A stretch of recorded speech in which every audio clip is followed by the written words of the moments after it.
This is Inside Indiana Business Radio for the afternoon of Wednesday, January 10th, 2024. I'm Kate Sharon. After several months of due diligence and approvals from their respective boards, members of the Indianapolis-based Co-Alliance Cooperative Incorporated and Sayers Solutions Cooperative Incorporated in Crawfordsville have approved a merger of the two co-ops. Kevin Still, president and CEO of Co-Alliance, said the merger received overwhelming support from the farmer owners. And again, I think when they think about the future of ag, they know that bigger is not always better, but it is going to be important that we have size and scale, that we can get the efficiencies and the synergies that we need to be competitive down the road. The merger will be effective March 1st, and the combined organization will be known as Keystone Cooperative. Once the merger is complete, Keystone will serve 20,000 farmer owners, operate 195 locations with 1,700 employees and $3.1 billion in combined sales revenue.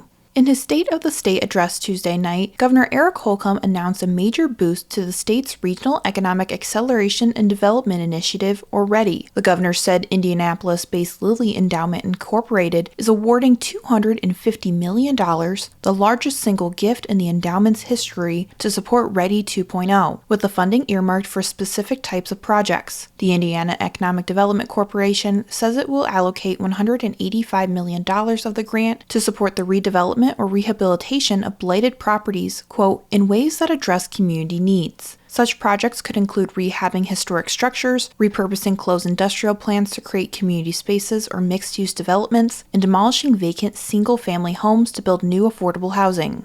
Armed with a fresh $43 million in investment funding, by far the largest in the company's 8-year history, Zionsville-based water management software firm 120 Water says it is poised to take advantage of the huge opportunities it sees ahead. The Series B funding round was led by a new investor in the company, Princeton, New Jersey-based Edison Partners. Existing investor Alos Ventures, which has offices in both Carmel and Cincinnati, also participated in the round. To date, 120 Water has raised a total of $57 million since its 2016 launch, said co-founder and CEO Megan Glover. The additional funding, Glover said, will allow for 120 Water to pursue more opportunities. From the number one source for Indiana business news, this is Inside Indiana Business Radio. Don't miss your chance to nominate a worthy business or community leader for IBJ's 40 Under 40 Awards. It's one of our most prestigious awards events, celebrating the accomplishments of leaders under the age of 40. We're on the lookout for people who have achieved a level of success that is rare at a young age. Who will be named to this year's class? We need your input. Learn more and submit your nomination by January 12th at ibj.com/nomination. Just under a year ago, the city of South Bend launched an initiative designed to help businesses looking to hire highly skilled international employees. The High Skill Immigration Fund was created to provide financial assistance for companies sponsoring H-1B visas, which Caleb Bauer, Executive Director of Community Investment for the city, said would help offset the risk associated with seeking a visa.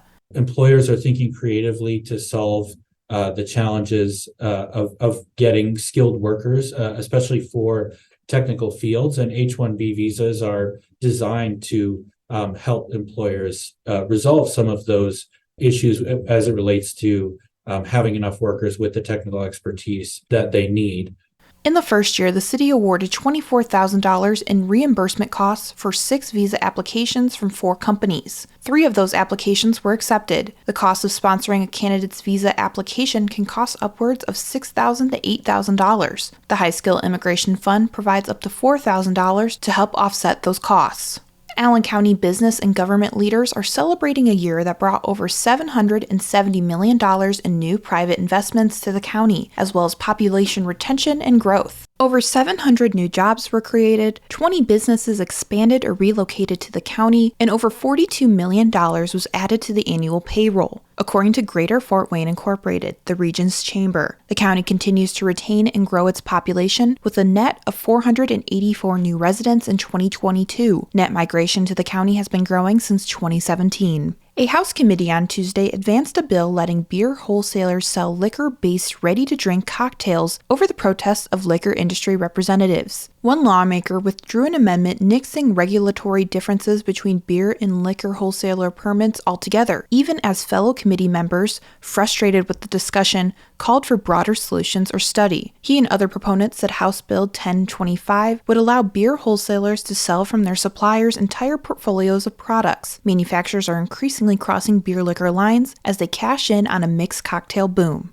Fort Wayne portfolio company Allied Payment Network has new investors in New York-based RF Investment Partners and Michigan-based Plymouth Growth, a move expected to double Allied's year-over-year revenue growth and increase the number of transactions by 40%. The investment gives more firepower to the, quote, new generation of infrastructure the company is building. The company said in a news release that it positions itself for increased growth with financial institutions in the $5 billion to $50 billion asset class. Allied CEO Jeff Knapp said this new funding is critical to expanding its reach. Terre Haute Mayor Brandon Sockbun is this week's guest on the Business and Beyond podcast with Gary Dick, presented by PNC, a weekly conversation with high-profile Hoosiers in business, sports, entertainment, and beyond. Available now from your favorite podcast provider.